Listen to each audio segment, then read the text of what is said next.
Hey everyone, welcome back to our new video. In this video, I will tell you how to reduce data consumption in your laptop or PC. So follow the following step. The first step is go to the setting, then click on the network and internet. Now click on the Wi-Fi and now click on the Wi-Fi that you have connected. Now scroll down and check the meter connection should be enabled. After doing this step, next again go to the setting. Now click on the install app and click on the app that you use large data. Click on three dotted button this and then go to the advanced option.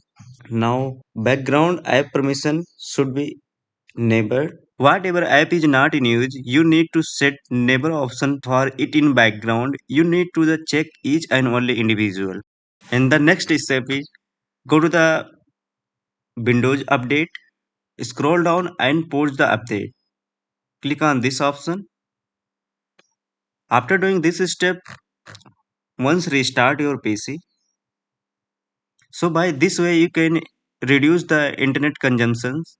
I hope this video is useful for you. If you like this video, click on the like button and subscribe our YouTube channel and share with friends. Thanks for watching. See you in the next video.